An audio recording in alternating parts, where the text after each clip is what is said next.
Kwa ndugu na dada wa Mount Kenya region na viongozi wote, leo tumekuja kushuhudia, kutazama na kusikia tukiwa na ndugu yetu Raila Amolo Odinga.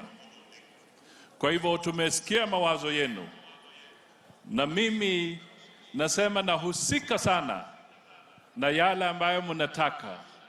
Msimamo wa one man, one vote tunaunga.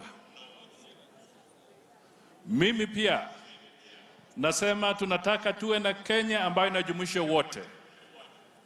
Tuwe na uhuru wa kukaa na kufanya biashara pahali popote katika Kenya yetu, bila uoga.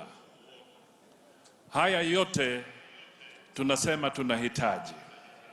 Kwa hivyo kamati ya Haji ina jukumu, kwa sababu mawazo ni mengi, lakini tunataka wawe kama daktari ambaye ukienda kwa theater anatoa kisu chake akupasue ili atibu ugonjwa.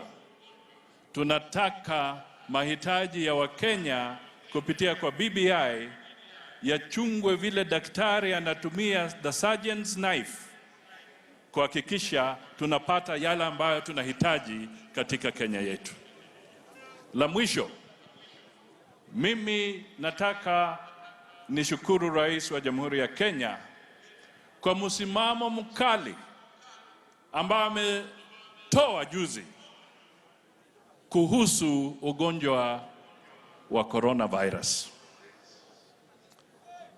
Ni lazima wale ambao wana jukumu walinde wa Kenya, kwa sababu yule ambaye ni kiongozi wetu anajua kwamba kwa kisheria ni lazima alinde wa Kenya wote kwa maovu kutoka nje, ikiwa ni ya vita na pia ikiwa ni ya ugonjwa.